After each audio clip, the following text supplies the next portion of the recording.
अपनी प्रजाओं को बुला करके भगवान ने उपदेश दिया, अथवा यूँ कह दीजिए कि भगवान ने प्रजाओं को निमित्त बनाया, प्रजाओं को उपदेश भी दिया और उनको निमित्त बना करके मनुष्य मात्र को, हम सबों को भगवान ने उपदेश दिया है। भगवान ने कहा, बड़े भाग्य मानुष तन पावा, असुर दुर्लभ सब ग्रंथ ही गावा। हे मेरी प्रजाओं, यह जो मानव का तन मिला है बड़े भाग्य से मिला है। यह देवताओं को दुर्लभ है। यदि आप इसको ध्यान से सुनिएगा, ध्यान से समझिएगा, एकाग्र चित्त होकर के रहिएगा, इसकी गहराई का पता चलेगा। और अपने यहाँ सत्संग में तो नियम है कि बड़ी शांति से बैठना चाहिए, और हम तो आप सबों से यह भी निवेदन करेंगे, जब तक आप सत्संग में बैठें मोबाइल को या तो बंद कर लीजिए या तो साइलेंट मोड में डाल दीजिए। जिनके पास मोबाइल है और जिनके पास बच्चे हैं, बच्चों को भी संभाल करके रखिए। और जब तक हम प्रवचन करेंगे ना, तब तक के लिए संकल्प ले लीजिए कि कोई बीच में खड़ा नहीं होइएगा। खास करके माताओं से मेरा निवेदन है कि जब तक सत्संग चले, प्रवचन हो, कोई बीच में खड़ा मत होइए। जो जहाँ बैठे हैं वहीं बैठे रहिए। यदि थोड़ा बीच में कष्ट भी हो तो उसको सह लीजिए, वह आपकी तपस्या हो जाएगी। बहुत शांति से बैठिए। बच्चे को तो संभाल करके रखिए ही, और बूढ़ी माता सबको भी संभाल करके रखिए। आप लोग गाँव घर में लोग कहते हैं बच्चा बूढ़ा बराबर होता है, ये संभाल करके रखिए। ये बूढ़ी माता सब पॉलीथिन में चप्पल लेकर के आती है, घूमती रहती बीच बीच में। ऐसा नहीं करिए। जो जहाँ बैठे हैं बहुत शांति से बैठिए और बड़े ध्यान से आप सुनिए। सत्संग में शांति ही धन्य है। आपने सुना, भगवान ने कहा कि हे मेरी प्रजाओं, ये मानव का शरीर, मानव का तन बड़ा दुर्लभ है। देवताओं को भी दुर्लभ है। ये बड़े भाग्य से मिलता है।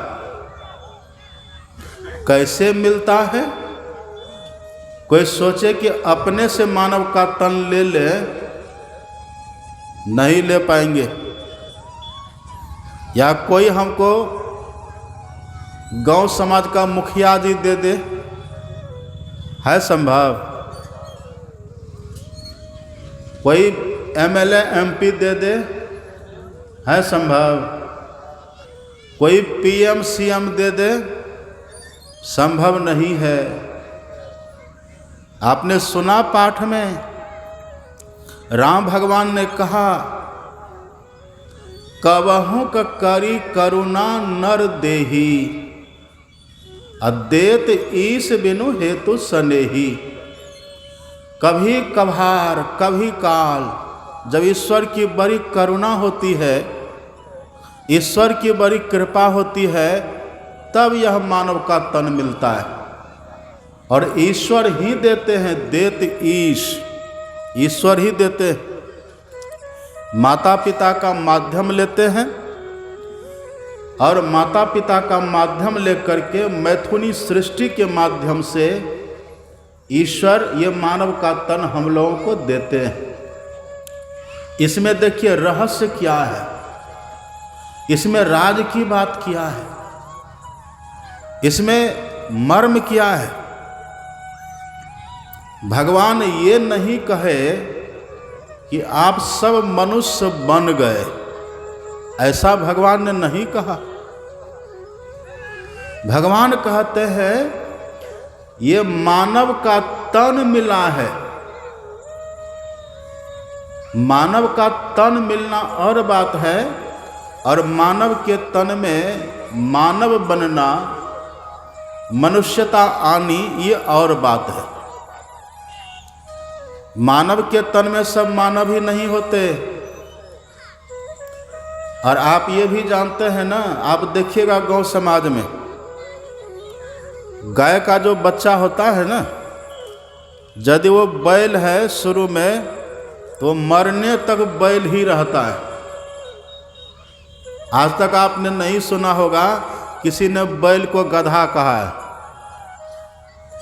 और यदि गाय का बच्चा गाय है, बछिया है, गाय है, तो मरने तक गाय ही रहेगी। कुत्ता के बच्चा को देखिए, जन्म से लेकर मरण तक कुत्ता ही रहता है। भैंस के बच्चा को देखिए, जन्म से लेकर मरण तक वो भैंस ही रहता है।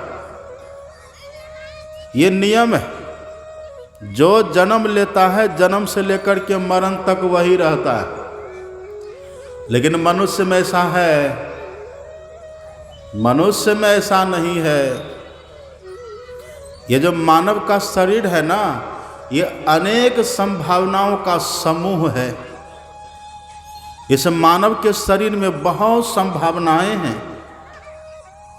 अब देखिएगा गांव घर में कभी काल लोग क्रोध में किसी को कह देते गधा कहीं के। क्यों कह देते हैं?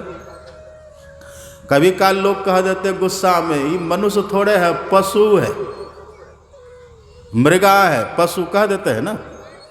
क्यों कहते हैं पशु?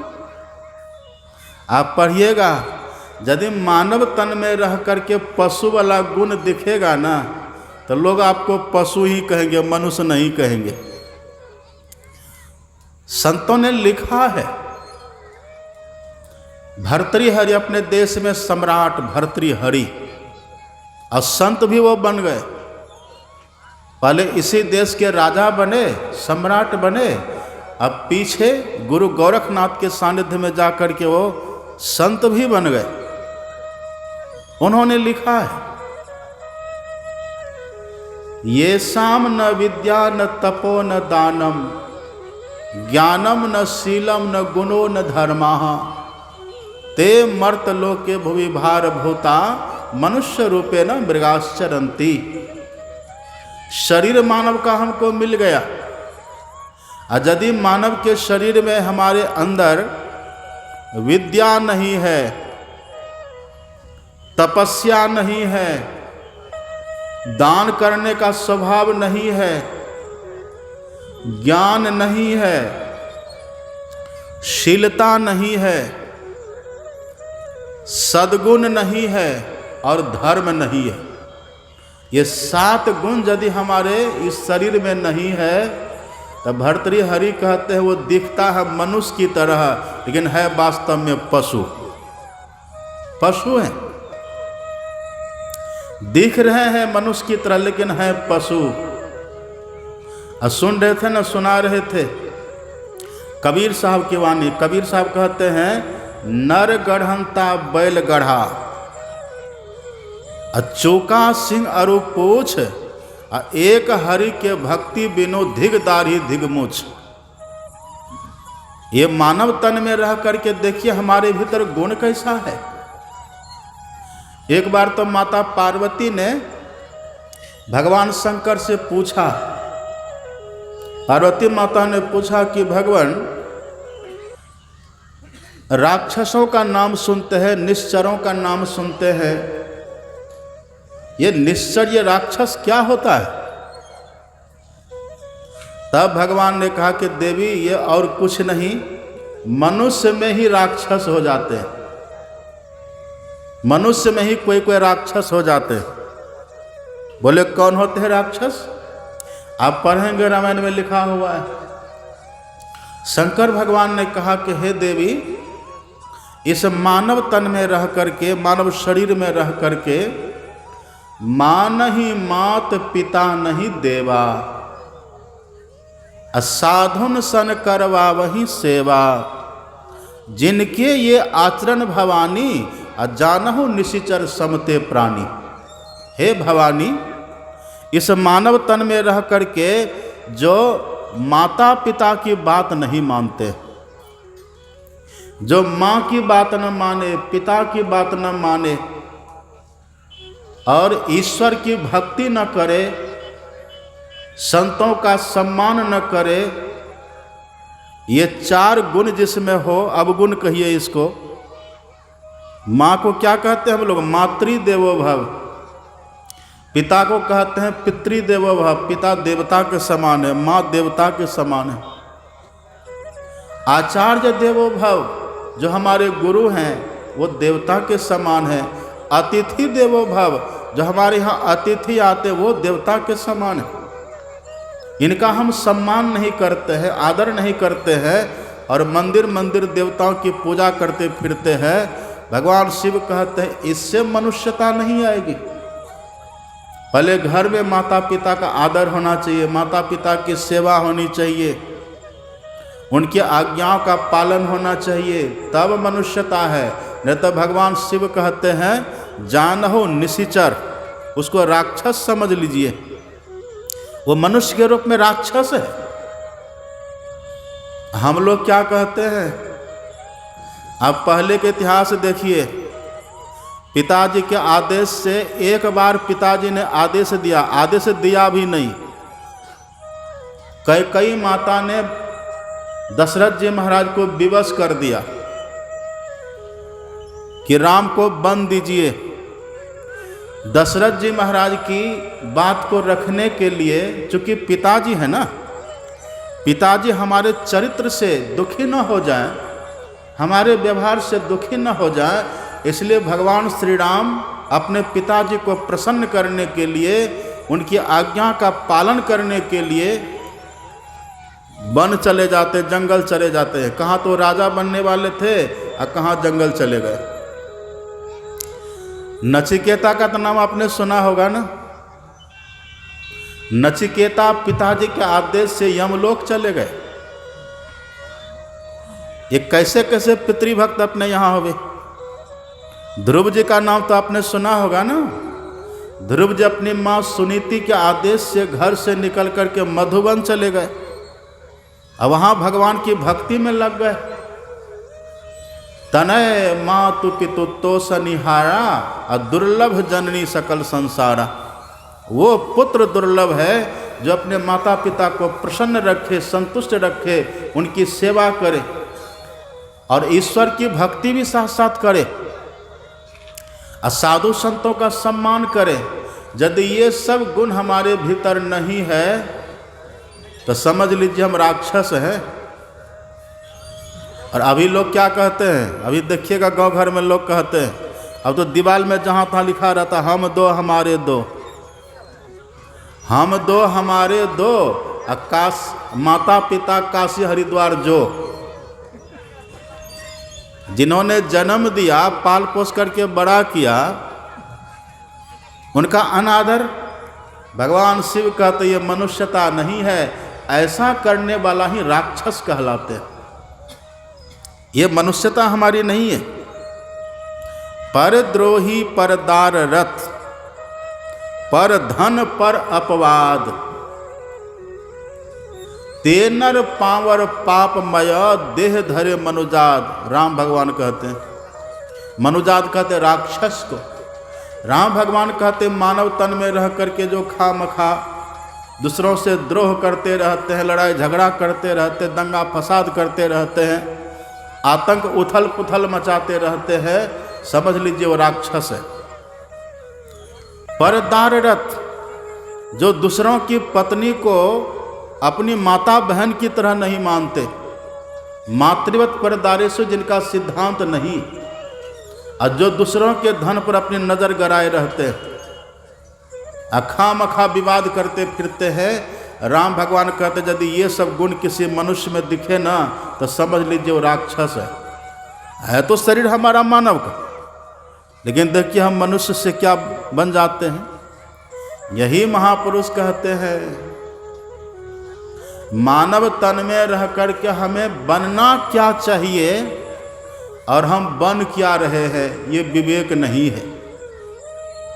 अभी हम देख रहे थे इस मंच पर, क्या नाम है आपका? रघुनाथ। हमारे रघुनाथ बाबू बड़े सज्जन हैं, रघुनाथ महतो बड़े सज्जन लग रहे हैं। हम तो इस क्षेत्र में पहली बार आए, अब बड़े सब सज्जन पुरुष हैं। अब ये घोषणा कर रहे थे, अनाउंसमेंट कर रहे थे, देखे ना आप माल्यार्पण के समय। यहाँ देखे अभी वर्तमान के मुखिया जी आए, सरपंच जी आए, अब पहले के भी मुखिया जी आए, अच्छे अच्छे लोग सब यहाँ आए, कितना अच्छा लगा। और देखिए मुखिया भी सब नहीं बन पाते, ये भी पहले का प्रारब्ध है। जीवन में सुख सुविधा ऐसे नहीं आती है, ऐसा कोई सत्कर्म है, पुण्य कर्म है तभी तो मुखिया बन गए। ऐसा कोई सत्कर्म है, पुण्य कर्म है तभी तो धन धान से संपन्न है, सुखी है।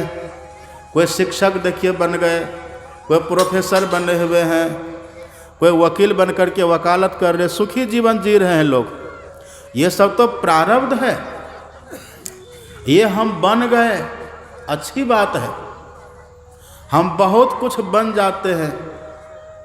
एक हमारे थे, वो नाम तो मैं भूल गया, वो कह रहे थे कि बाबा हम भागलपुर बराबर जाते रहते, बड़े अच्छे हैं सब, और बड़े बड़े नेताओं का से संपर्क है, सबसे संपर्क है, सब जाते रहते हैं। और जब हम सुबह में आ रहे थे तो देखे मेरे पीछे जो कितनी कारें गई थी, गाड़ियां गई थी, जो शोभा यात्रा आप लोगों ने निकाली सवेरे, देखे कितने नेताओं का उसमें लगा हुआ था झंडा। कौन कौन से छाप लगे हुए थे झंडा का, नेताओं का होता ना छाप, सब लगा हुआ था।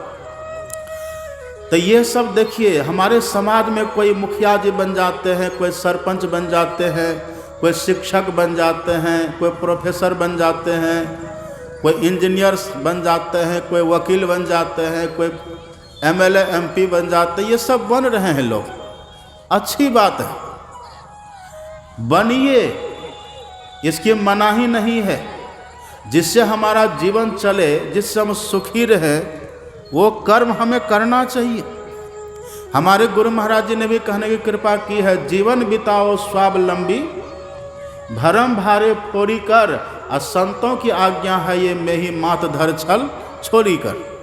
बनना चाहिए, बनिए, लेकिन साथ साथ यह भी ध्यान रखिए, मनुष्य को मानव तन में बनना क्या चाहिए।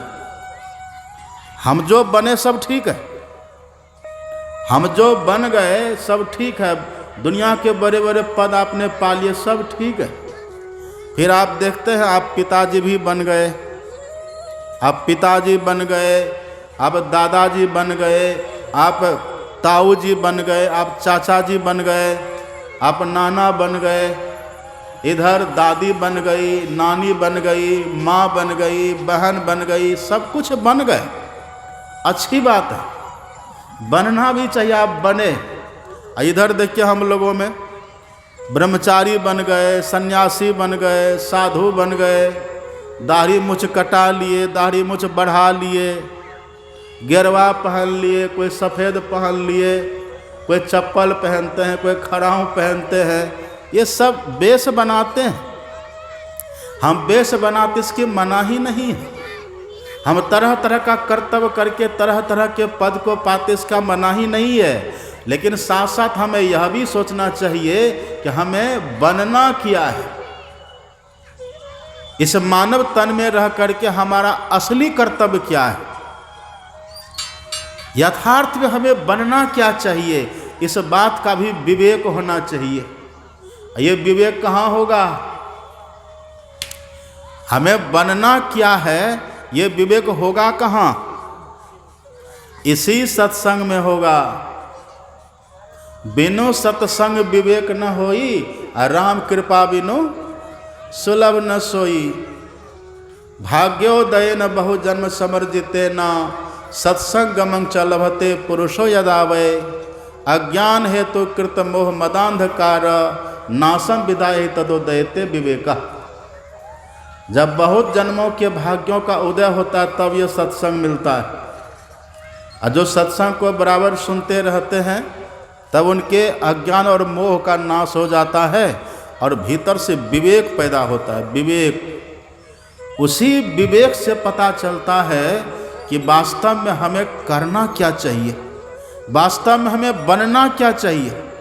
हम जो अब तक बने हैं ठीक है, उसका कोई विरोध नहीं है, हम जो भी बने वो ठीक है। आप देखते ना गाँव घर में कितना चोर बन जाता है, कितना लुटेरा बन जाता है, डाकू लोग बन जाते हैं, हत्यारा बन जाते हैं, लोग क्या क्या बन जाते हैं। कितने कितने तरह के दुष्कर्म लोग करने लग जाते हैं, अपकर्म करने लग जाते हैं, अपराधी प्रवृत्ति के लोग बन जाते हैं। ये बहुत कुछ हम बन जाते हैं। और कितना तो आप देखिएगा ऐसे ऐसे चोर होते सत्संग में आकर के भी चोरी करते हैं मनुष्य, लेकिन उसको बनना क्या चाहिए। और देखिए बन किया गया। कई बार तो हम लोग देखते हैं लोग घर से अपना चलते हैं ना तो टूटा फूटा जैसा तैसा चप्पल पहन करके आते हैं सत्संग में, है ना, चप्पल लोग पहन करके आते हैं। और जहाँ बहुत से चप्पल जूता रखा होता है वो वहाँ जाते हैं, अपना टूटा फूटा चप्पल वहाँ रख देते हैं। अब बैठते हैं थोड़ी देर सत्संग में, सत्संग सुनना उनका लक्ष्य नहीं होता। वो सत्संग में थोड़ी देर बैठेंगे और फिर वहाँ से वो चलते हैं। अब पहले देख लेते कौन बढ़िया चप्पल है, पहले तार लेते हैं, देख लेते हैं। उठेंगे आकाश की तरफ देखते हैं, अब पैर इधर बढ़िया चप्पल में घुसाते हैं। और यदि चप्पल वाला नहीं देखा तब पहन करके वो चले जाते हैं। और यदि देख ले अरे भाई साहब मेरा चप्पल पहन रहे हैं, अरे रे आपका चप्पल है, भूल हो गई, माफ़ करिएगा। कितना स्टैंडर्ड का चोर होता है ये लोग। एक बात आप सुन लीजिए, जो सत्संग में आकर के जूता चप्पल की चोरी करते हैं ना, आए दिन मैंने सुना है महापुरुषों के मुँह से उनके पैर में कुष्ठ आदि का रोग हो जाता है। क्यों हम ऐसा करें? हम आए थे यहाँ क्या बनने के लिए, क्या हम बन गए? क्या करने के लिए हम आए थे, क्या करने लग गए? आज ही एक सज्जन हमारे पास आए, कहा कि बाबा एक बात आप बोलिएगा। हमने कहा क्या? कहा आजकल जो धर्मात्मा है ना, जो रात दिन पूजा पाठ में लगे रहते हैं, वो सभी बड़ा झूठ बोलते हैं। और जो गैर सत्संगी लोग हैं वो सब कहते कि देखिए ना ये सब धर्मात्मा होकर के, सत्संगी होकर के भी झूठ बोलते हैं। करना हमें क्या चाहिए था, बनना हमें क्या चाहिए था, लेकिन हम बन क्या रहे हैं? क्या हम बनते चले जा रहे हैं? तो कुछ भी आप बनिए, आप स्वतंत्र हैं। आपने कभी देखा ना, अब जाके देखिए स्कूल कॉलेज में, स्कूल में विद्यालय में जब बच्चे एग्जाम में लिखते हैं ना, परीक्षा देते हैं, तो बीच बीच में जो शिक्षक होते हैं वो घूमते रहते हैं। अब बच्चे लिखते रहते हैं, अब मास्टर घूमते रहते हैं बीच में, और जो क्या क्या लिख रहा है, जो बच्चे लिख रहे हैं ना, वो देखते भी हैं शिक्षक, मास्टर साहब देखते रहते हैं। लेकिन आप देखिएगा लिखने के समय जो गलती लिख रहा है मास्टर साहब उसको भी देखते हैं, लेकिन उसको मना नहीं करते। करते हैं मना? ही नहीं करते। जो अच्छा लिख रहा है मास्टर साहब उसकी वाहवाही नहीं करते हैं, बस दृष्टा बने रहते हैं। गलत लिखिए तब भी मास्टर साहब दृष्टा हैं, और सही लिखिए तब भी मास्टर साहब दृष्टा हैं। न तो आपकी वाहवाही करेंगे न तो आपको मना करेंगे। तब क्या करेंगे वो? जब उनको नंबर देने का समय आएगा ना, उस समय वो नंबर बैठाएंगे। गलत लिखे हैं तो कम नंबर, अब बढ़िया लिखे हैं तो अच्छा नंबर। अब लिखे हैं गलत और जाके किसी बाबा से कहे कि बाबा हमको आशीर्वाद दीजिए न पास कर जाएं, तब बाबा पास कर देंगे? बाबा यही अनीति करने के लिए बाबा बने हैं? साधु अनीति करते हैं? ऐसे ही जो हमको बनना है बन जाइए, हम सब बन जाएं। ईश्वर मनाही नहीं करते, मनुष्य को भगवान ने स्वतंत्र छोड़ दिया, आपको जो करना है करिए। आप देखते हैं, आप किसी व्यक्ति को टॉर्च दे दीजिए, अब वो टॉर्च लेकर के रात्रि के समय, टॉर्च तो जलेगा वो, अब रात्रि के समय टॉर्च लेकर के वो व्यक्ति किसी के घर में चला जाए चोरी करने के लिए, तो टॉर्च देने वाले की गलती है क्या? गलती? तो टॉर्च दिया था। आप उस टॉर्च को लेकर के मंदिर भी तो जा सकते थे रात में, आप उस टॉर्च को लेकर के सत्संग में भी तो जा सकते थे।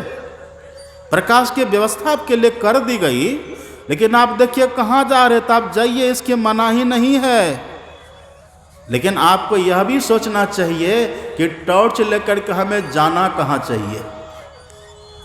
जो करना है करिए, जो बनना है बनिए, लेकिन यह मन में कभी काल सोचिए कि हमें बनना क्या चाहिए। मानव का तन तो हमें मिला, जो देवताओं को दुर्लभ है, जो सुर दुर्लभ है। जीव चराचर जांचत जेहि, चराचर जीव जिसकी चाहना करते हैं, ये मानव तन तो मिला। अब बहुत कुछ बन गए, लेकिन देखिए हमें बनना क्या चाहिए, यह भी तो देखिए। मास्टर साहब को देखिए, वो ठोर में खैनी लिए रहते, सब मास्टर साहब नहीं, बहुत अच्छे भी मास्टर साहब अपने यहाँ हैं। देखिए वो ठोर में, ओट में खैनी लिए रहते हैं, और कितना तो बीड़ी भी पीते हैं। गांव में भी बड़े बड़े लोग, अच्छे अच्छे लोग, उधर पुत्र बैठा है, पुत्री बैठी है, नाती पोता बैठा हुआ है, और सबके सामने वो सिगरेट पीते रहते, बीड़ी पीते हैं, खैनी खाते हैं। 80 चुटकी 90 ताल, तब देखो खैनी का हाल। अब बेटा जो बगल में बैठा, तो बेटा से कहते, बेटा कभी बीड़ी मत पीना, और अपने पी रहा है बीड़ी, तो बेटा मानेगा? कैसे मानेगा? एक ने कहा कि बाबा बीड़ी पीने से बड़ा लाभ है। क्या लाभ है? कहा देखते हैं माताजी सब खाना बनाती है ना घर में, जिस घर में खाना बनाती है ना, वो चूल्हा के लकड़ी वाला चूल्हा, जब लकड़ी वाला चूल्हा पर माताएं भोजन बनाती है, खाना बनाती हैं, तो चूल्हा का जो धुआं उठता है ना बाबा, धुआं से घर का काठ कोरा लकड़ी मजबूत हो जाती है। तो जैसे चूल्हा के धुआं से घर की लकड़ी काठ कोरा मजबूत होता है ना बाबा, इसी तरह से बीड़ी के धुआं से छाती की हड्डी मजबूत होती, इसीलिए हम पीते हैं। लेकिन साधु अभी जैसा होना चाहिए वैसा बने नहीं, साधु का बेस है। अब देखिए ये सब क्या है। एक गांव में हम गए, तो सत्संग के बाद निवास में गए, एक बूढ़ी माता जी आई, और साथ में उनका छोटा सा पोता को लेकर के आई मेरे पास। तो बूढ़ी माता जी ने प्रणाम किया, तो हमने भी हाथ जोड़ा, हमने भी प्रणाम कहा। और तब बूढ़ी माता जी अपने पोता से कहती कि बेटा प्रणाम करो, बाबा है। अब बूढ़ी माता जी कहे प्रणाम करो, बाबा है, तो बच्चा कभी मेरा मुंह देखे, कभी दादी का मुंह देखे, प्रणाम करे ने, संस्कार दिया नहीं था, प्रणाम नहीं किया। फिर वो बूढ़ी कहते कि बेटा प्रणाम करो ना, साधु है। तब भी बच्चा प्रणाम नहीं किया। फिर वो बूढ़ी माता कहती कि बेटा प्रणाम करो ना, संत है। तब हमको हंसी आ गई। हमने कहा ये बूढ़ी माता जब अपने पोता को प्रणाम करवाने के लिए ये खाम को उपाधि दिए चली जा रही है, ये झूठ मूठ की उपाधि। हमको हंसी आ गई। और वो बच्चा तब भी प्रणाम नहीं किया। फिर वो माता जी कहती कि बेटा प्रणाम करो ना, देवता है। आश्चर्य हमको लगा, ये हमको मनुष्य देवता बना दिया। और तब भी उनका पोता प्रणाम नहीं किया। पहले सिखाई नहीं थी ना, एक ही बार में थोड़े ना बच्चा प्रणाम करेगा। बच्चा तो आपकी करनी देखता है, आप क्या करते हैं, वो सिखाना पड़ेगा ना उसको। बच्चा तो कोरे कागज की तरह क्या लिख रहे हैं उस पर, वो आप पर निर्भर है। बच्चा तो कच्चे बांस की तरह किधर झुकाइएगा उसको, आपके ऊपर निर्भर है। उसके भीतर छल कपट होता है। बच्चे में कोई छल कपट नहीं होता। एक वकील साहब थे, घरे में थे, उनका मित्र आ गया मिलने के लिए, दरवाजे पर से कहते वकील साहब है क्या। वकील साहब थे घरे में, लेकिन मिलने का उनको मन नहीं था। छोटा सा 3-4 साल का बच्चा था उनका बेटा, उनसे कहा कि बेटा जाकर कह दो पापा घर में नहीं है। वो बच्चा गया, कहा कि अंकल जी पापा ने कहा कह दो पापा घर में नहीं है कोई कपट? वो तो जैसा उसमें लिखे वैसा हो जाएगा वो। अब वो बच्चा कुछ भी वो बूढ़ी माता कहे प्रणाम ही नहीं करे। कहते कहते बूढ़ी माता कह देती है कि बेटा प्रणाम करो भगवान है। हमने कहा हद हो गया अब। हमने उस माता जी को पूछा, माता जी की बात आप बताइए, हम आपको भगवान दिख रहे हैं, भगवान लग रहे हैं? हाँ बाबा आप भगवान हैं। हमने कहा एक काम करिए माता जी, ये पोता हमको दे दीजिए, हम इसको भी भगवाने बना देते हैं। अब जैसे बोले पोता दे दीजिए इसको हम भगवान बना देते, तुरंत बूढ़ी ने हाथ पकड़ा पीछे कर लिया इसे, कहा कि बाबा एक ही है। नहीं चाहते कोई। जननी जने तो संत जन।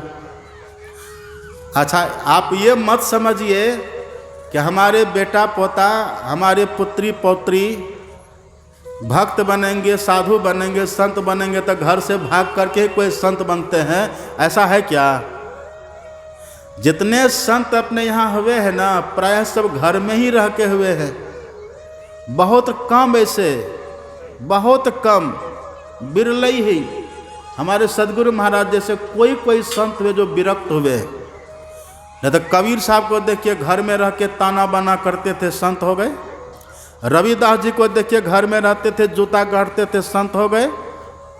गुरु नानक को देखिए घर में रहते थे, संत हो गए। श्री चंद्र जी महाराज को देखिए, लक्ष्मी चंद को देखिए, सब कैसे हो गए संत? तो संत का कोई वेश नहीं होता है।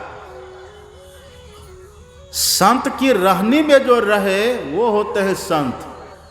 पलटू दास जी ने कहा माता का ये कर्तव्य है ऐसा मनुष्य को जन्म दे जो मनुष्य घर में रहे, संत की रहनी में रहे, संत की तरह रहे, भक्त की तरह रहे। पलटू दास जी तो और भी देखिए कितना अच्छा कहते हैं।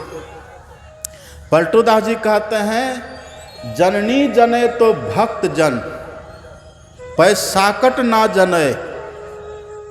यदि जन्म ले लिया तब जन्मत ही मरी जाए, भाई जिए से ना बने। पुत्र से भला मदार, फिरे न दोख में। अरे हाँ रे पलटू पुत्रवती स्वय नार, भक्त जही कोख में। वो माता पुत्रवती है, वो माता जननी है जो अपने भक्त पुत्र को जन्म देती है। लक्षण क्या है? तो पलटू दास जी कहते हैं साकट ना जने। साकट, साकट किसको कहते हैं?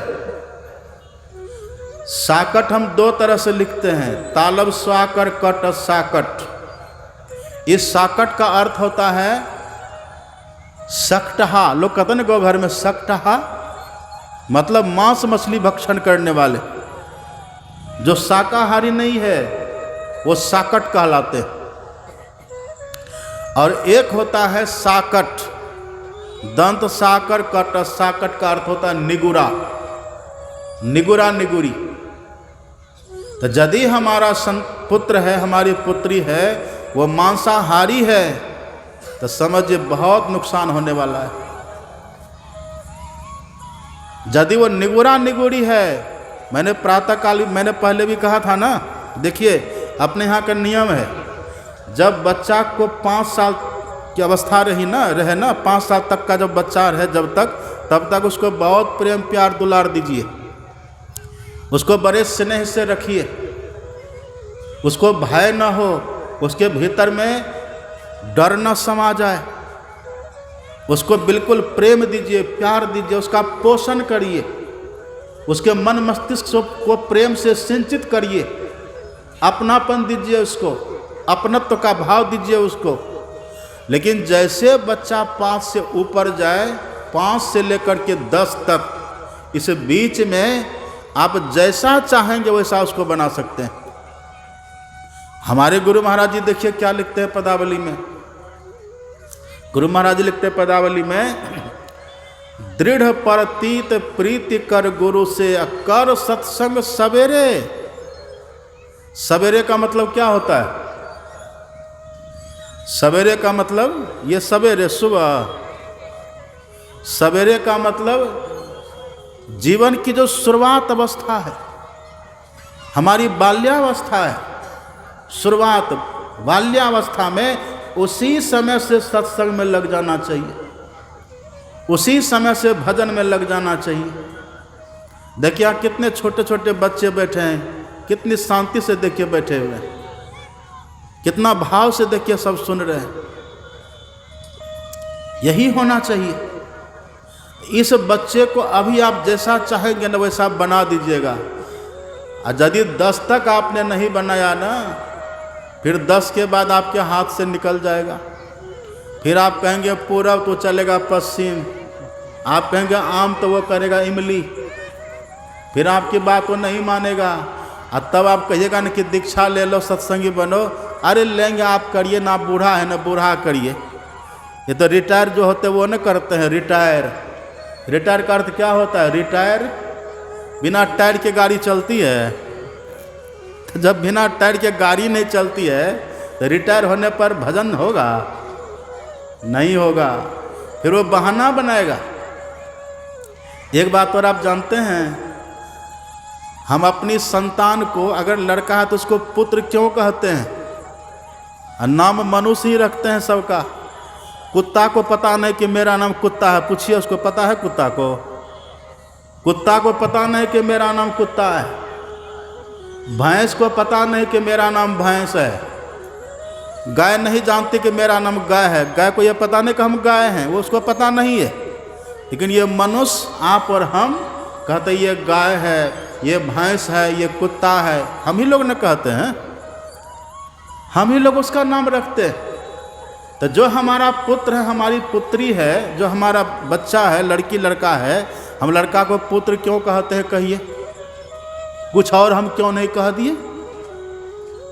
आप पढ़िएगा धर्म ग्रंथों को, पुत्र क्यों कहा गया है, अब पुत्री क्यों कहा गया, आप पढ़िएगा। अपने यहाँ ये नियम है, मरने के बाद कुकर्म करने से नरक जाते हैं, और सुकर्म करने वाले मरने के बाद स्वर्ग जाते हैं। ये सब कोई जानते हैं।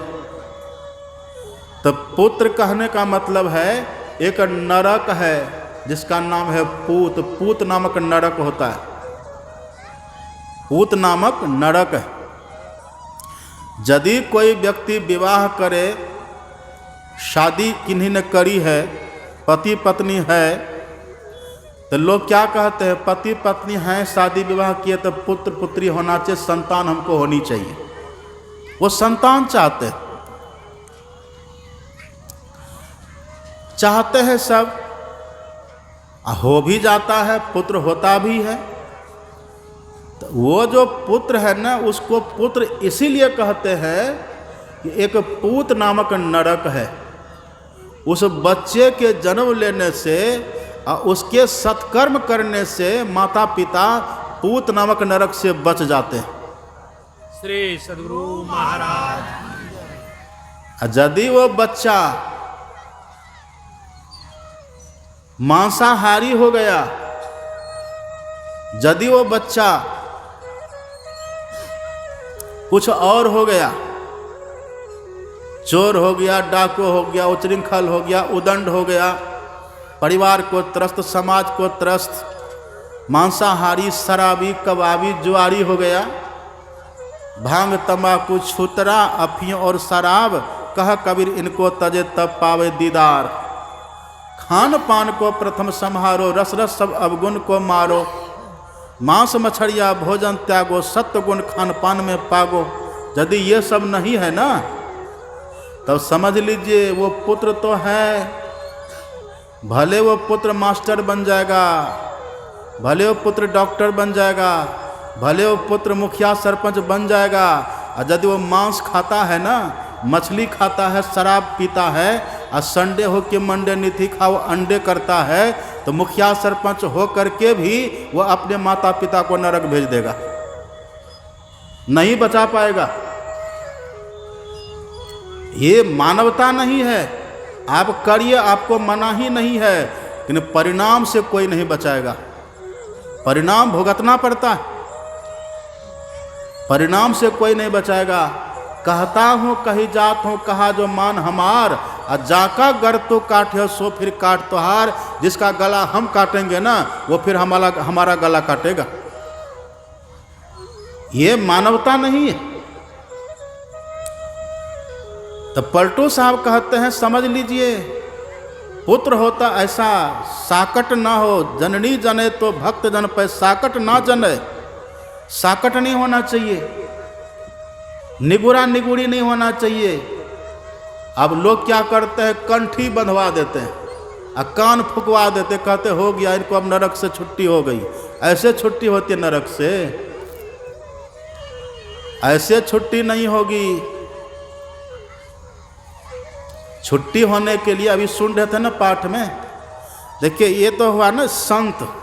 और यदि संत मान लीजिए नहीं बन सके, संत बनने का मतलब घर में रहिए और संत की रहनी में रहिए। संत झूठ बोलेंगे, और झूठ बोलने वाले को संत कहिएगा? कोई कहेगा संत? नहीं कहेगा।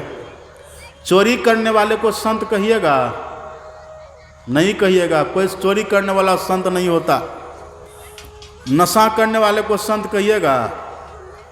उधर जाएंगे ना आप हरिद्वार ऋषिकेश में, उधर के एक बार हम आ रहे थे हरिद्वार से, है ना, पंडित दीनदयाल उपाध्याय रेलवे स्टेशन, पहले था मुगल सराय, अब उसका नाम बदल दिया।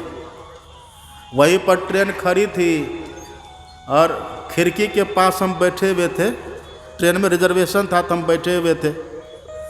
एक उधर से देखे बाबा चले आ रहे हैं, बड़ा लंबा तगड़ा, 6 फीट लंबा, 6-6.5 फीट होगा वो, और लाल लाल कपड़ा, अल्फी पहना हुआ पूरा पैर तक, गला से लेकर पैर तक वो पहना हुआ, और गला में रुद्राक्ष की मोटी मोटी माला, कई माला पहने हुए, ललाट पर त्रिपुंड तिलक लगा हुआ, हाथ में कमंडल चिमटा, एक ज्वाला लटका हुआ, एकदम वो मेरी तरफ चला रहा था। तो हम जब देखे बाबा को, अरे ये तो मेरी तरफ आ रहा है, एकदम पूरा एकदम तेजी में वो हमें लक्ष्य करके हमारी तरफ आ रहा था। तो हमने देखा कि बाबा मेरी तरफ आ रहे हैं, क्या बात है। अब बाबा जब मेरे पास आए तो आकर के बाबा कहते हैं, बच्चा। हम बोले हाँ बाबा। माचिस है तुम्हारे पास?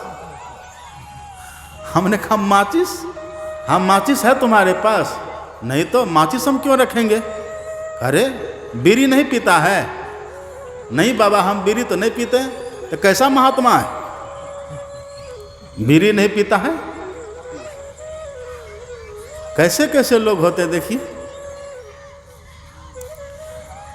लेकिन अपने यहाँ नियम है, कबीर साहब वही कहते हैं, भांग तमाकू छूतरा अफियों और शराब, कह कबीर इनको तजे तब पावे दीदार। इनको छोड़ने वाला ही ईश्वर का दर्शन करते, तभी ना वो संत होंगे। तो जो संत होते हैं वो नशा नहीं करते। घरे में आप रहिए, नशा नहीं करिए। जो संत होते हैं ना, संत बड़े दयालु होते हैं। संत जो होते परोपकारी होते हैं, वो दयालु होते हैं, कृपालु होते हैं। वो किसी जीव की हत्या नहीं करते, हिंसा नहीं करते। तो यदि घरे में रह कर के आप हिंसा नहीं करते हैं तो समझ आप पेंट शर्ट पहने हैं लेकिन हैं संत। व्यभिचार नहीं करते हैं, अपनी माँ बहन की तरह सबकी माँ बहन को समझते हैं, अपनी माँ बहन की तरह दूसरे की माँ बहन की रक्षा करते हैं। तो समझ लीजिए आप घर में रहते हुए संत हैं, जो संतों की रहनी में रहे। और केवल इतने से नहीं होगा। संत दरिया साहब कहते हैं, साधु सोई। देखिए साधु को कोई बेस नहीं होता है। आप ये मत समझिए कि साधु बनेगा तो घर से चला जाएगा। बेस से कोई साधु नहीं होता। बेस कैसा भी हो, पर जिसके ऊंचे ख्याल है, दिन बाहर से दिखे पर भीतर से मालो माल है। कोई कहता भिक्षु है, कोई कहता कंगाल है, अपर गुदरी पहने वो गुदरी का लाल है। संत बेश से होत नहीं, नहीं कथे बहु ज्ञान, और नहीं मठ के अधिपति बने, और नहीं किए तीर्थ स्नान। ये सबसे कोई मतलब नहीं है। आत्म तत् अनुभव करे, अपनी जो पहचान करे, आत्म तत् अनुभव करे, परमात्म लख जोय, माया तजी हरि भक्ति करे, संत कहावे सोए। जो अपनी पहचान करे, ईश्वर की पहचान करे, कहीं भी रहे, वो होते हैं संत। दरिया साहब कहते कि देखो संत की पहचान किया है। दरिया साहब कहते हैं साधु सोई। कौन है साधु? साधु सोई निर्मल गुण सारा, 12 दृष्टि करे उजियारा, करी कमान घैचे दिन राती, अतहि नहीं काल करे उत्पाती। जो घर में रह करके साधन में लगते, त्रिकाल संध्या करते। एक को हमने पूछा कि दीक्षा लिए है जी? कहाँ बाबा दीक्षा तो लिए हैं, तो ध्यान करते हैं, कर देते हैं, कर देते हैं। हमने कहा कितना बार? कहा 2 बार। और दीक्षा में क्या बोले थे? 3 बार न करने के लिए। तो 3 बार काहे न करते हैं? कहा कि बाबा समय नहीं मिलता है। समय नहीं मिलता है, यूँ ही बात करने का समय मिलता है, चौक चौराहा पर घूमने का समय मिलता है, गांव के चौराहे पर बैठ करके ताश खेलने का समय मिलता है, टीवी देखने का, मोबाइल चलाने का समय मिलता है, और थोड़ी देर बैठ करके ध्यान करेगा तो उसके लिए समय नहीं मिलता है। ये बहानाबाजी है। ये बहाना करने से काम चलेगा? बहाना बनाने से काम चलेगा? इससे काम नहीं चलेगा। तो सबसे पहले हमको साधु बनना चाहिए, भक्त बनना चाहिए। और नहीं बने भक्त तो योद्धा बनिए, देश की रक्षा करिए, समाज की रक्षा करिए, और साथ साथ भजन भी करिए, दानी बनिए, कंजूस बन करके मत रहिए। तुलसी पंछिन के पिए, घटे न सरिता नीर, और दान दिए धन ना घटे, जौ सहाय रघुबीर। दान देने से धन घटता है। एक महात्मा जी एक जगह बैठे हुए थे, किसी के घर में एक महात्मा जी बैठे हुए थे। तो गांव के कुछ लोग आए प्रणाम करने के लिए। भीड़ बढ़ी तो सब लाइन में लग करके प्रणाम कर रहे थे। और संजोग से उसी कतार में, उसी पंक्ति में एक बड़ा कंजूस था गांव का, वो भी पंक्ति में खड़ा था। कभी किसी को कुछ देता नहीं था दान में, बड़ा कंजूस, बड़ा कृपण था वो। और रामायण में पढ़िएगा, कंजूस को मुर्दा कहा है। कौल काम बस कृपिन विमूढ़ा, कृपिन को मुर्दा कहा है। बड़ा कंजूस था। अब वो भी सबके देखा देखी, वो भी पंक्ति में खड़े हो गए। सब महापुरुष थे, साधु थे, उनको प्रणाम कर रहे थे। और जिनके पास जो चढ़वा होता था 10, 20, 50, 100, 500, जिनके पास जो था वो दे दे करके प्रणाम करके सब जा रहे हैं, बगल हो रहे हैं। और वो कंजूस का जब नंबर आया तो कंजूस सोचता करे आज तक तो हमने कभी किसी को कुछ दिया नहीं था, लेकिन लगता है यहाँ पर देना पड़ेगा, क्योंकि सब दे रहा है ना। अब नहीं देंगे हम तो प्रतिष्ठा का सवाल है। गांव के बड़े लोग हैं ना, हम नाम तो बड़ा है, और नहीं देंगे तो लोग क्या कहेगा। तो बड़ी मेहनत से जेब से एक सिक्का निकाला, हाथ में लिया। गर्मी का समय था, सबके पीछे पीछे वो भी गया। जब बाबा के पास गए प्रणाम करके देने के लिए, तो बाबा के सामने खड़े हो गए आगे में। अब मुट्ठी को खोल ले और सिक्का को देख ले, फिर मुट्ठी बंद कर ले। अब पीछे वाला लोग कह रहे जल्दी करिए ना भाई साहब, हटिए हम भी प्रणाम करेंगे। तो वो कंजूस कहता रहे रुकिए ना, रुकिए, थोड़ा ठहरिए। हाथ को खोले, मुट्ठी खोले, सिक्का को देख ले, फिर बंद करे। अरे जल्दी करिए। तब वो कंजूस कहता क्या कहें भाई साहब, देखिए ना ये सिक्का रो रहा, ये चढ़ना ही नहीं चाहता है। गर्मी का समय था, पसीना हाथ में हो गया, मुट्ठी जो बांध करके रखा था छूट रहा था पसीना। वो कहता देखिए सिक्का रो रहा, आंसू बह रहा है। कैसे कंजूस हैं। कृपण मत बनिए, दानी बनिए। अपने यहाँ देखते कर्ण ऐसा दानी, कितने बड़े दानी हुए। भरत कितने बड़े, देखिए त्याग, कितना त्याग था उनमें। दानी बनिए, योद्धा बनिए, अभिमन्यु की तरह, वीर अभिमन्यु की तरह योद्धा बनिए। अपनी रक्षा, अपने समाज की रक्षा, देश की रक्षा, दाता बनिए, दानी बनिए। कर्ण की तरह दानी बनिए, बलि की तरह दानी बनिए। देखिए बलि अपना सब कुछ दे दिए। एक बात देखिए, आप कभी नदी में पार किए नाव में बैठ करके? नदी, लोग नदी पार करते ना नाव में बैठ करके।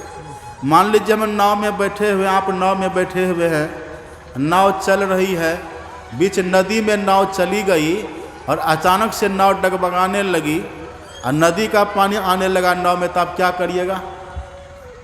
आराम से बैठे रहिएगा? आप नाव के पानी को उलीच करके बाहर करिएगा। एक हाथ से उलीचिएगा, अब दोनों हाथ से उलीचिएगा और धीरे धीरे उलीचिएगा, तेजी में उलीचिएगा। वही संत महापुरुष कहते हैं, पानी बाढ़े नाव में, घर में बाढ़े दाम। दाम मतलब रुपया पैसा धन संपत्ति। और दोनों हाथ उलीचिए, यही सयानो काम। लगाइए उसको धर्म में। और यदि धन से धर्म नहीं किए, यदि धन से धर्म नहीं करिएगा, तो रुपया पैसा, उसका नाम है द्रव। द्रव का अर्थ होता है बहने वाला। यदि अपने से धन से धर्म नहीं करेंगे ना, तो रुपया पैसा किधर पानी की तरह अधर्म में बह जाएगा, आपको पता भी नहीं चलेगा। तो ये बनिए। अब देखिए, सुनिएगा ध्यान से, योद्धा बनिए कि दानी बनिए कि भक्त बनिए? कब बनेंगे आप? इसी मानव तन में एक ऐसा स्थान है जहां पर जाने से भक्त बनेंगे।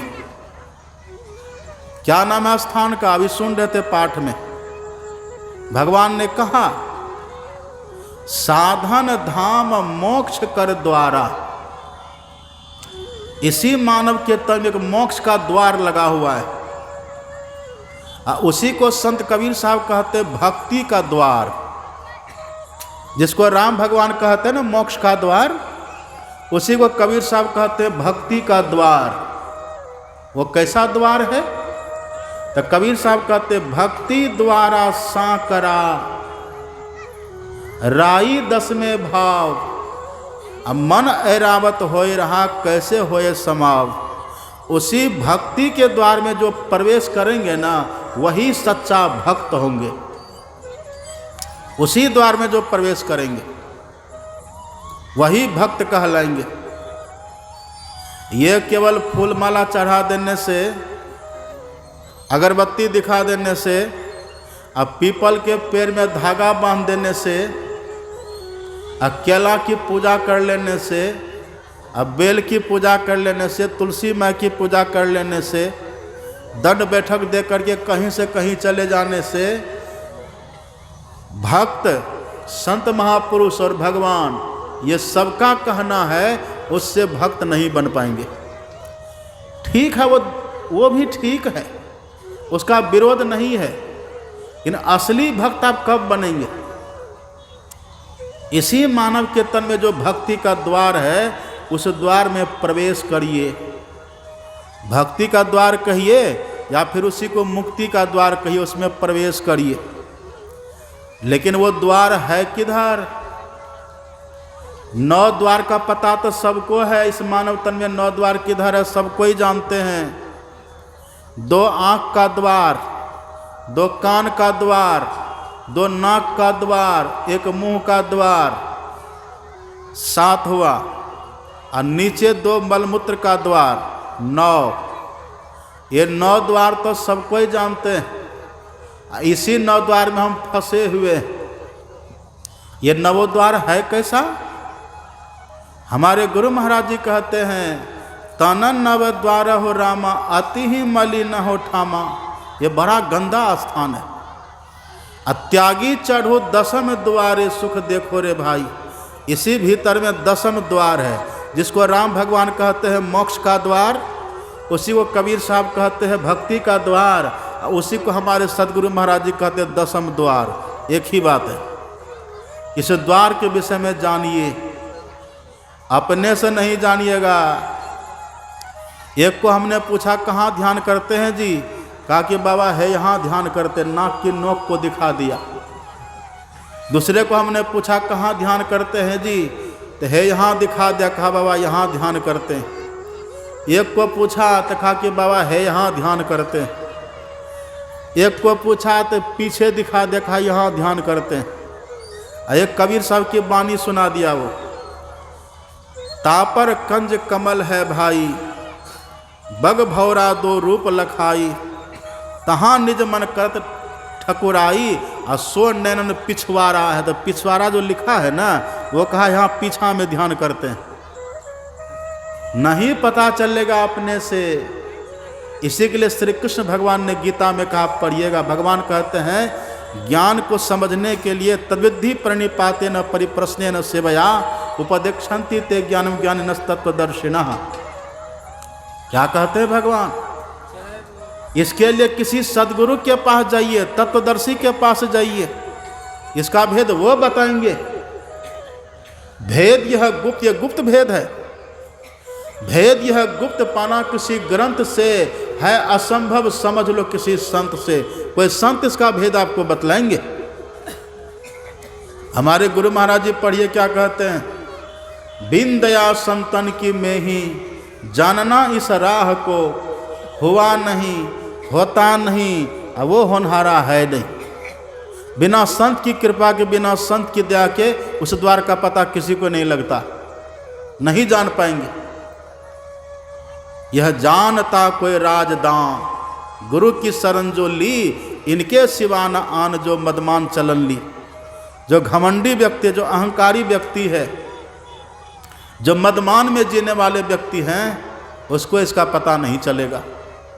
जो गुरु के पास जाते हैं, जो बात दवा से नहीं होती वो बात दुआ से होती है, और जब मिल जाते पक्के मुर्शद तो बात खुदा से होती है।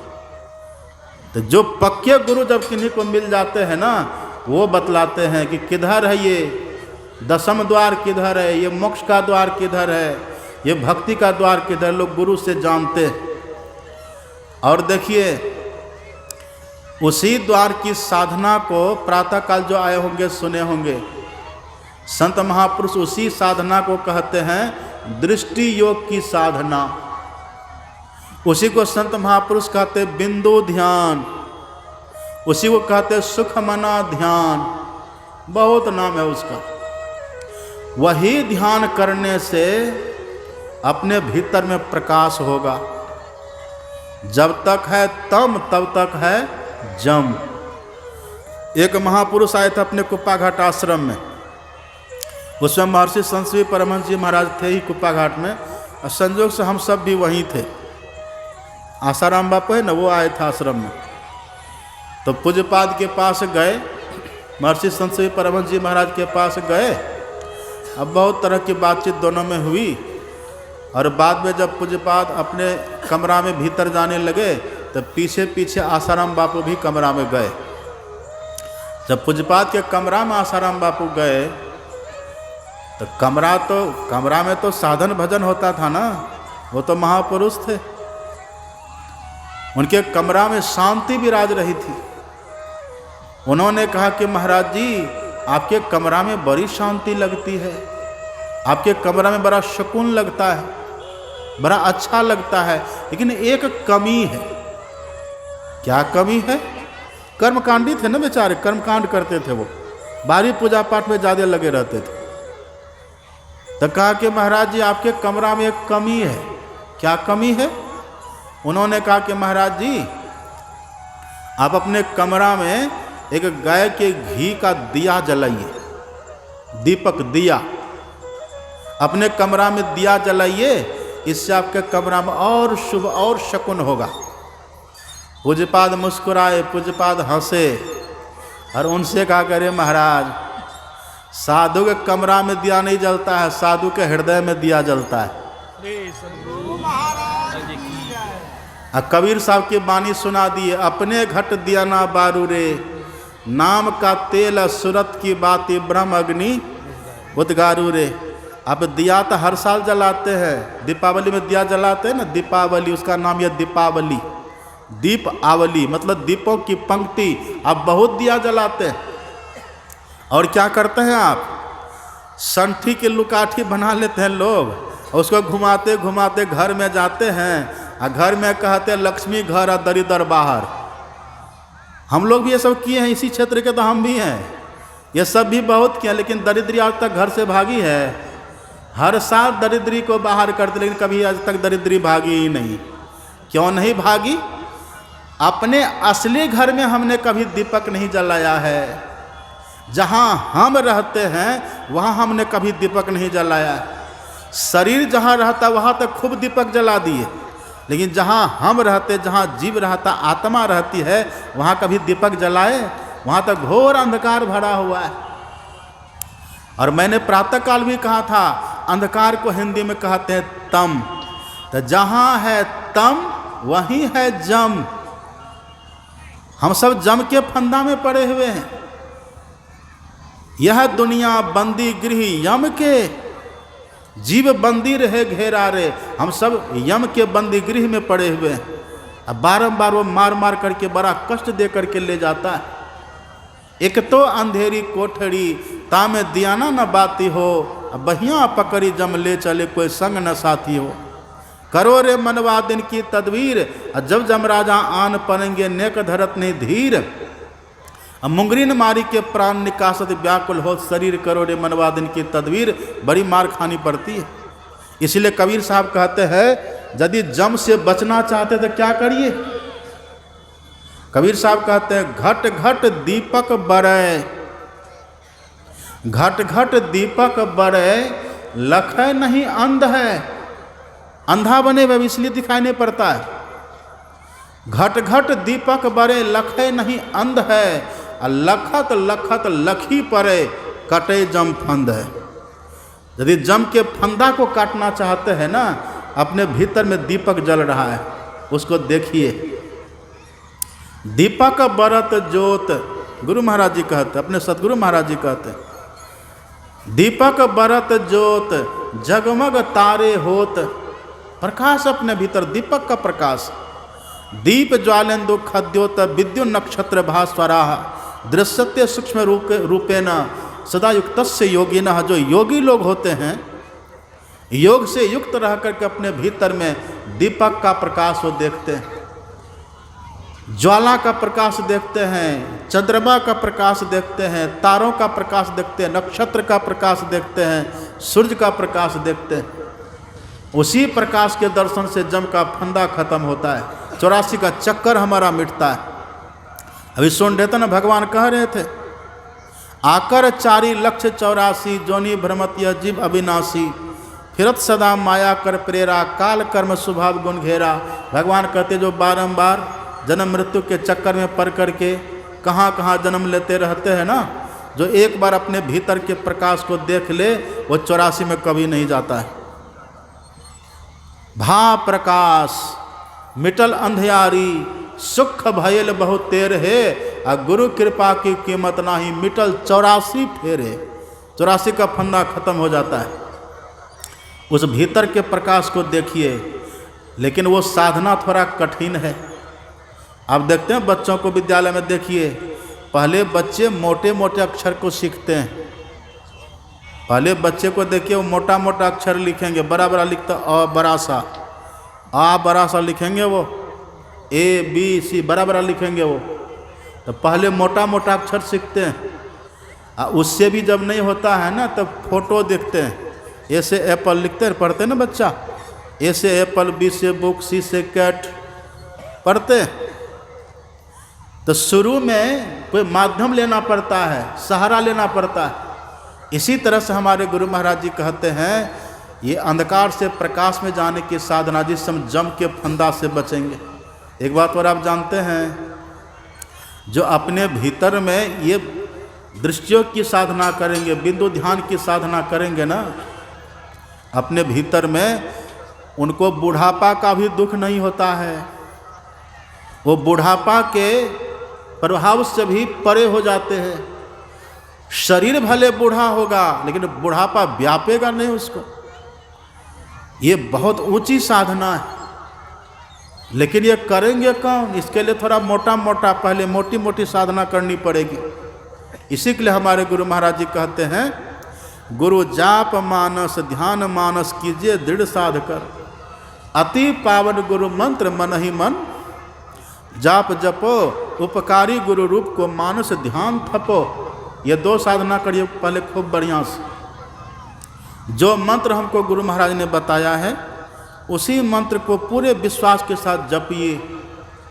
पहले बैठ करके खूब बढ़िया से जपिए उसी मंत्र को, एकदम मंत्र की मादकता हो जाए भीतर, मंत्र छूटे नहीं। जैसा आप भोजन करते हैं ना, तो भोजन को बीच में छोड़ते, मुंह के पास पहुंचा करके ही ना छोड़ते हैं, बीच में नहीं छोड़ देते हैं। ऐसे जप हम करें ना तो जप का रस लेकर के छोड़िए, बीच में नहीं छोड़ना। फिर देखिए कितना आनंद आएगा, बहुत आनंद आएगा। नाम जपत स्थिर भया, ज्ञान कथत भया लीन, असुरत शब्द एके भया जल ही होएगा मीन। जैसे मछली पानी में मिल करके रहती है, ऐसे जो अपने मन को मंत्र में मिला करके जप करेंगे, उसी मंत्र के जप करते करते आप देखिएगा, पहले तो थोड़ा प्रयास करके जप करना होता है, फिर बाद में ऐसा समय आएगा आप नहीं चाहेंगे तब भी जप होगा, अपने आप जप होगा, और उस जप से बड़ा आनंद आएगा। वो सच्चा तप होगा। गुरु गुरु कल्प विटप, गुरु गुरु गुरु में ही जप, गुरु जाप जपन साचो तप, सकल काज सारण, सब काम सिद्ध होगा। और सबसे बड़ी बात यह है, उस जप के प्रभाव से गुरु महाराज का दर्शन होगा। किसको दर्शन होता है? जो सबको छोड़ करके एक की पूजा करते उनको दर्शन होता है। और थोड़ा सा ये, थोड़ा सा वो, थोड़ा इधर थोड़ा उधर, तब नहीं होगा। एक के साधे सब सद है, और सब साधे सब जाए, और जो कोई सींचे मूल को फूले फले अघाए।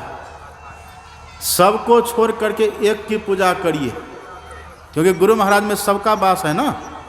देवी देव समस्त पूर्ण ब्रह्म परम प्रभु, गुरु में करें निवास कहत है संत सबू। गुरु महाराज के भीतर सभी देवी देवताओं का निवास है। गुरु महाराज की पूजा करेंगे, ध्यान करेंगे, सबकी पूजा हो जाएगी। गुरु पूजे सब देवन पूजे, और गुरु सेवा सब सेवा। इसलिए बड़े विश्वास के साथ, बड़ी श्रद्धा के साथ हमारे गुरु महाराज जी कहते हैं, मानस ध्यान थपो। ख्याल में गुरु महाराज को स्थापित करिए। गुरु ही को धरी ध्यान, नाम गुरु को जपो, आपा दीजे भेंट पूजन गुरु ही थपो। चरणदास जी महाराज कहते हैं, सब यही बात कहते हैं। मूल ध्यान गुरु रूप है, मूल पूजा गुरु पाँव, और मूल नाम गुरु बचन है, मूल सत्य सत भाव। तो खूब बढ़िया से ध्यान करिए, समय थोड़ा लगाइए। एक व्यक्ति स्नान करके आया, अब पत्नी से कहा था भोजन लगाओ, ध्यान करके आते हैं। क्या ध्यान करेंगे वो? एक बूढ़ी को पूछे कि माता जी ध्यान किए? हाँ बाबा। क्या दिखाई दिया? कहा बिल्डिंग दिखाई दे रहा था। बैठे थे गुरु महाराज को देखने के लिए, बिल्डिंग देख रहे हैं। बिल्डिंग को मन में बसा करके रखें। ये दोनों क्रिया करने से मन शुद्ध होता, मन पवित्र होता है, और तब मन की पवित्रता से दृष्टि में स्थिरता आती है, और तब दृष्टि योग का अभ्यास करिए। हमारे गुरु महाराज जी कहते हैं, दृष्टि योग अभ्यास अति ही करत, कपनी सहज ही छुटे प्रोढ़ होवे सुरत। वृत्ति हमारी स्थिर हो जाएगी, दृष्टि हमारी स्थिर होगी, और जैसे दृष्टि स्थिर होगी ना, अंधकार फटेगा, अंधकार मिटेगा। अंधकार जैसे खत्म, प्रकाश हुआ, उसी प्रकाश में शब्द को सुनिएगा। बिंदु में तह नाद बोले, रैन दिवस सुहावनंग, बीजाक्षर परम बिंदुम, नादंग तस्यो परिस्थितम, सशब्दं चाक्षरे छीने निशब्दम परमम पदम। बिंदु जो बीजा अक्षर है, जो अक्षरों का बीज है, बिंदु, ज्योतिर्बिंदु उसको हम लोग बोलते हैं। उसी बिंदु के मध्य से नाद प्रकट होता है। कौन सा नाद? जो परमात्मा से आ रहा है धुर से आ रही सदा तेरे बुलाने के लिए, वो परमात्मा का शब्द आ रहा है। उसी शब्द को आप पकड़ लेंगे परमात्मा के पास पहुंच जाइएगा, मानव तन सफल हो जाएगा। और यदि ये काम नहीं किए तब सब कुछ बन गए, लेकिन ये काम नहीं किए तब सुने न पाठ में भगवान ने कह दिया, जो न तरई भव सागर नर समाज अस पाए अस्वकृत निंदक मंदमती आत्महन गति जाए। वो आत्महिंसक की गति में जाते हैं। आत्महिंसक की गति का मतलब वो भूत प्रेत बन जाते हैं।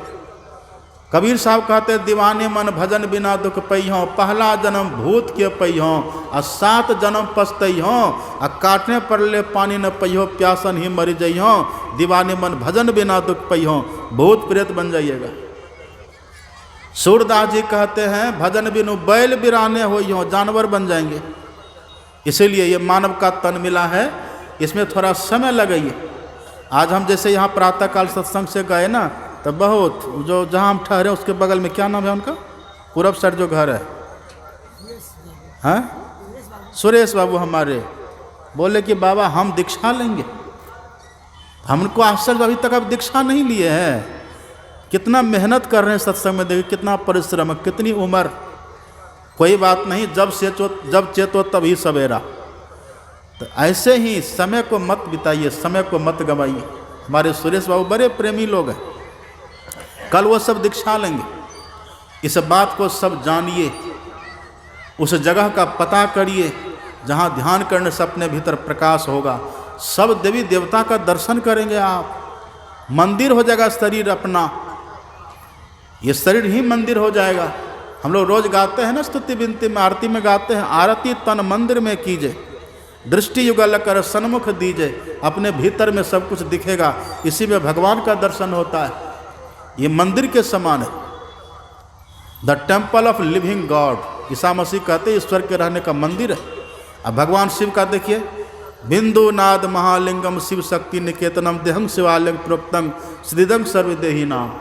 बिंदु नाद महालिंगम विष्णु लक्ष्मी निकेतनम देहं विष्णुआलिंग प्रोक्तम श्रीदंग सर्वदेही नाम। इसी मानव तन को शिवालय कहते हैं, इसी मानव तन को ठाकुरबाड़ी भी कहते हैं। इस मानव तन को हम ठाकुरबाड़ी बनावे, मंदिर बना करके रखें। फिर गांव घर में देखते हैं क्या होता है। देखिए गांव घर में हिंदू मरता है तो कहाँ जाता है, हिंदू मरे तो शमशान, और मुसलमान मरे तो कब्रिस्तान, और बकरी मुर्गी मरे तो इंसान, इधर ढालते हैं। तो मनुष्य शरीर मिला है, सुंदर है, दिव्य है, भव्य है, बड़ा उपादेय है। इसको पा करके हम मनुष्यता लावें, देवत्व लावें, नर से नारायण बनने की यात्रा करें। इसमें जीवन का कल्याण है।